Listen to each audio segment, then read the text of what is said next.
वर्दा, देखो मैं तुमसे अभी लड़ना नहीं चाहती, तुम हॉस्पिटल से आए हो, लेकिन बस करो। कितनी गलत बात है जिम, उस आदमी का शुक्रिया अदा करने के बजाय, उससे माफी मांगने के बजाय घर आते ही उस पर धाबो बोल दिया। क्या ये ठीक लग रहा है तुम्हें? क्यों समझ नहीं आ रहा? उसने धमकी दी थी मुझे। खुदा का वास्ता है, कैसी धमकी जिम? उसने क्या कहा था? क्या कहा था बताओ मुझे। उसने मुझे कहा था कि इतना ज्यादा गुस्सा मत करो। उसने इस बात पर जोर देके कहा था कि इतना गुस्सा मत करो वरना अपने घर वालों को छोड़ के जाना पड़ सकता है। आई समझ तुम्हें? और कह रहा था कि मुझे ख्याल रखना पड़ेगा फिर तुम्हारी फैमिली का। तुम्हें तो ये आम सी बात लग रही होगी क्योंकि तुमने उसकी आंखों की जलन नहीं देखी। अरे ऐसा कुछ भी नहीं है। देखो पिछली बार भी हमारी इसी मौजू पर बहस हुई थी, तुम्हें याद है ना?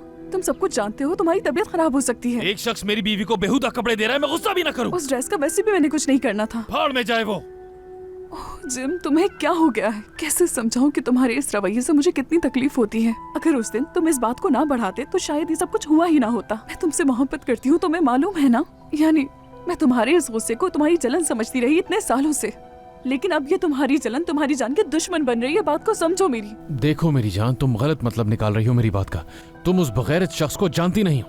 तुम ये बात क्यों नहीं समझ रही हो कि उसने मेरे मुंह पर खड़े होकर कहा है कि इतना गुस्सा मत करो, तुम जान से भी जा सकते हो और तुम्हारी फैमिली अकेली रह जाएगी और फिर तुम्हारी पूरी फैमिली का ख्याल मुझे रखना पड़ेगा। इस बात का सीधा सीधा मतलब अगर धमकी देना नहीं है तो आखिर वो इंसान चाहता क्या है? हॉस्पिटल तक तो पहुंचा दिया उसने मुझे। हॉस्पिटल में भी उसने मेरी जान लेने की कोशिश की। क्या भूल गई हो कि ईरान ने तुमसे क्या कहा था? ऐसा हो ही नहीं सकता है। यकीनन कोई इंसान बाहर से आया है और ये सब कुछ उसने किया। वो एक जहनी मरीज है। ठीक है, मान लिया कि वो जहनी मरीज है, पागल है वो शख्स, लेकिन ऐसा करने की कोई वजह तो होगी ना? बताओ मुझे। या मेरे खुदा, हमारी खुशियों से जलता है वो अपने बच्चे के लिए एक माँ ढूंढ रहा है सिर्फ। और यही वजह है कि वो तुम्हारे पीछे पागल हो गया है और मैं उस इंसान को जान से मार दूंगा। बल्कि मैं साबित करके दिखाता हूँ कि मैं बिल्कुल ठीक कह रहा हूँ। बस रुक जा, अभी के अभी सब कुछ सच पता चल जाएगा तुम्हें। क्या कर रहे हो तुम ये? उसके खिलाफ पुलिस में कंप्लेन दर्ज खुदा करवा। का वास्ता है जिम, तुम माफी मांगने के बजाय उल्टा उसकी कंप्लेन कर रहे हो। अगर उस आदमी ने ये कह दिया कि तुमने उस पर हमला करने की कोशिश की है तो उल्टा तुम पर केस बन जाएगा। मुझे कोई परवाह नहीं है, मैं हर हाल में सही हूँ और मैं सच को सामने लाकर ही रहूंगा, चाहे वो कुछ भी कर ले। रुको जरा।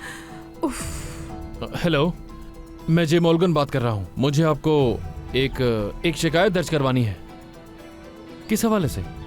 इक़दाम कत्ल के हवाले से ऑफिसर।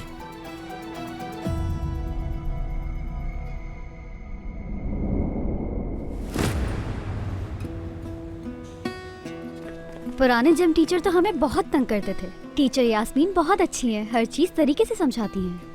मुझे तो कुछ समझ नहीं आ रहा। इसका क्या मतलब है?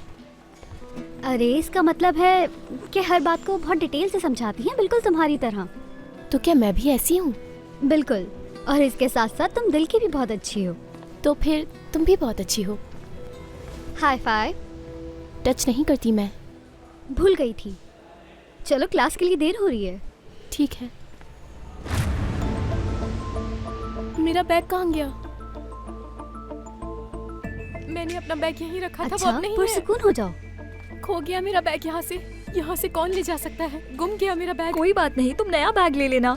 नहीं, मुझे नया बैग नहीं चाहिए, मुझे मेरा अपना बैग चाहिए। कहाँ गया वो?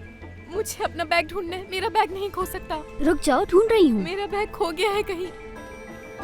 परेशान क्यों हो रही हो? हम ढूंढ लेंगे, बस तुम पुरसुकून हो जाओ, मिल जाएगा।